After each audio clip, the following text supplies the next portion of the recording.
Hey kids! I bet you've heard the expression, or maybe even the song, walk like an Egyptian.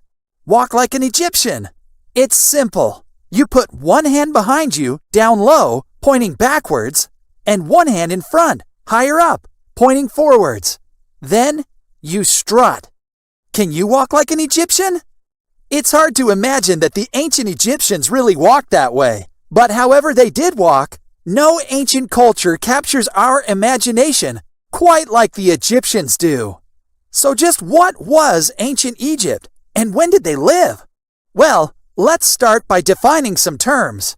An ancient civilization is a society that existed a long time ago, that had a spectacular rise and fall, and then became a model for future societies.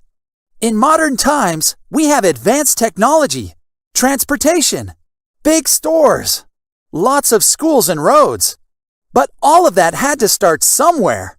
Most of the ideas that led to many of the conveniences we have in modern life began during ancient times. Some of the other ancient civilizations that you may have heard of include the ancient Greeks, Romans, the Persians, Mayans, Aztec, and Incas.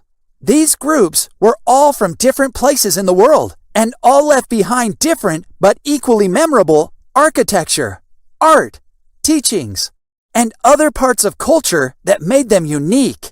We owe almost all our ideas and the way we look at the world itself to these ancient civilizations. Out of all the ancient societies, the ancient Egyptian civilization is one of the most successful, having lasted almost 3,000 years. That's more than 10 times the number of years that the United States has even existed. So what are the first things that pop into your mind when you think about the ancient Egyptian civilization? Let me guess. Pyramids? King Tut? Their cool gods? Cleopatra? Mummies? The Sphinx? All of the above? There is a lot to unpack when it comes to ancient Egypt, so let's dive right in. First, it's important to know where in the world the ancient Egyptians set up shop. They were here, right along the banks of the Nile River in what is now northern Africa. Being close to the Nile River was critical to the ancient Egyptians, as a reliable water source is a big part of a culture's success. You gotta have drinking water, right? You need water for your crops, and rivers are full of fish to eat. Rivers are great for transportation, and it didn't hurt that access to the Nile quickly took them into the open sea so they could trade and travel.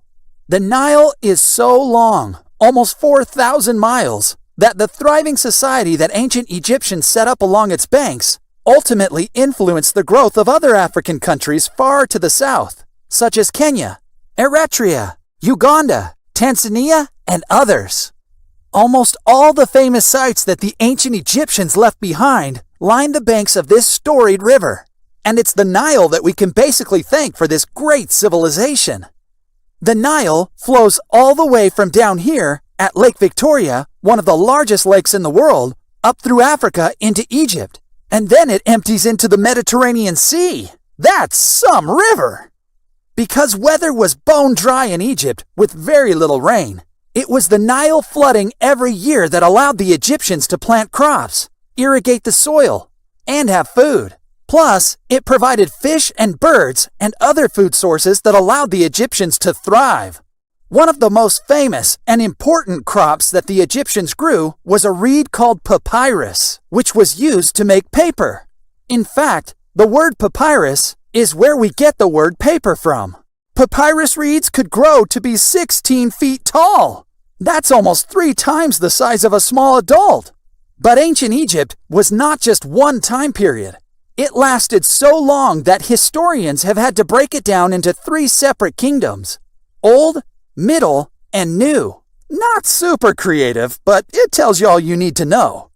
Each of those kingdoms was further broken down into dynasties. A dynasty was a time in which the civilization was ruled by a specific family or group of leaders. You even hear that word today. Like when a sports team wins a lot of championships in a row, we call it a dynasty. So here's a quick and easy way to remember the 3 kingdoms of Egypt. The Old Kingdom lasted from about 2575 BCE to 2150 BCE. This kingdom was known as the Age of Pyramids, when the Great Pyramid of Giza was built. Ever wonder how they built those things? It's not like you can lift rocks weighing several tons. This was a prosperous time where trade and art were flourishing. They built ships, and the art created here was imitated for the next 3,000 years. The Middle Kingdom lasted from 1975 BCE to 1640 BCE. During this kingdom, all of Egypt was unified under a pharaoh, a word that meant great house in their ancient language. During this time, the capital of Egypt moved from Memphis, no, not the one in Tennessee, to Thebes. The army expanded, the economy boomed, and they started making large block statues. And the use of papyrus to write down stories really took off. This was the beginning of storytelling. The New Kingdom started about 1520 BCE and lasted until 1075 BCE. This was the golden age of wealth, prosperity, and power. Maybe it's because they had a 10-year-old become king during this period. No, seriously. A 10-year-old named Ahmose I united the kingdom around 1540 BCE. That's a lot of power for a 10-year-old and a lot of pressure. Other famous kings during this period were Ramses II, Thutmose III, and the most famous of all, King Tutankhamun, or King Tut. After that, it was all downhill for the Egyptians. Famine, drought, and invasions from the Sea People of Libya started their decline.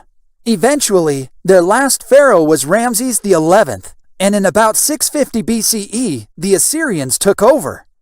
So, what was life like for them? When it came to their homes, there was a definite difference in where you live based on how much money you had. The nobles, the upper class, and the leaders typically had big houses with up to 30 rooms along the Nile River, while peasants and lower classes had smaller houses that were much closer together. All of the houses were made from bricks that they invented, fashioned from mud and straw. Because the weather was so dry, these houses were quite sturdy. Not only was it dry, but it was also hot in Egypt, and it still is today. So the clothes they wore were loose-fitting. Men mostly sported short kilts over top loincloths, and the women wore straight dresses. Servants were distinguished from the others by wearing patterned fabrics, and the children went naked until about 5 or 6. There was no sunscreen, so it must have been hard to avoid getting sunburned. Like in modern Egypt, they ate a lot of bread, fruits, vegetables, and lamb and goat for meat. Their fruits were things like dates, plums, figs, grapes, raisins, and melons, while their vegetables included onions, leeks, beans, lettuce, and others. They had a very healthy diet. Just like we do today, they also made beer from barley and wine from grapes or plums. Most people during ancient Egypt worked as farmers because the land near the Nile was so fertile, and they needed to grow their own food. Other jobs included craftsmen like potters, weavers, jewelry makers, and carpenters. Some more educated and wealthier people were also scribes, meaning they wrote things down on papyrus using hieroglyphics. Hieroglyphics was an ancient language using symbols to represent words. Archaeologists have discovered a lot of hieroglyphics in the ancient tombs of Egypt. If your name was a hieroglyphic, what would it look like? Mine would be a guy reading into a microphone. Kids in ancient Egypt were well treated, with girls getting preferential treatment since boys were considered troublemakers. All kids were encouraged to become strong and athletic through game playing. Hey, that sounds fun, doesn't it? Well, not so fast. Life wasn't that easy for kids in ancient Egypt. Because of disease and wild animals all around, almost half the kids didn't live past the age of 5. If they did survive, they were considered adults by age 13. I guess if you made it that far, you earned it. Of course, any video about ancient Egypt wouldn't be complete without mentioning their gods, which included Ra, the sun god, Isis, the mother goddess, Osiris, who was the goddess of the dead, Horus, the god of the sky, and Thoth, the god of knowledge. Now that you know so much about ancient Egypt, do you feel a little bit like Thoth? Now a staple of our modern-day Halloween, mummies were a big part of the ancient Egypt culture too. They preserved bodies after they died by wrapping them up and embalming them. They believed in the afterlife, so creating mummies was a way to prepare them for what lay ahead. Some of the most famous mummies preserved to this day are those of King Tut and King Ramses the Great. There may have been as many as 70 million mummies created during the 3,000 years. Hey, that's like 23,000 mummies a year! Last, but definitely not least, are the Egyptian pyramids. Those giant, amazing structures that still exist today. They were used as memorials and burial places for the pharaohs. Because of their belief in the afterlife, the pyramids were used to store treasure, food, religious artifacts, texts, and more. Everything you'd need to be transported to the next life. They were even buried with a mummified pet on occasion. The largest pyramid built was a whopping 480 feet tall, and it could take thousands of workers 20 years to build just one. Totally worth it. So that's ancient Egypt in a nutshell. An amazing, colorful, and wildly successful civilization that left so much behind that we still cherish today. Archaeologists are still discovering more about these ancient peoples all the time, and there are many mysteries to uncover.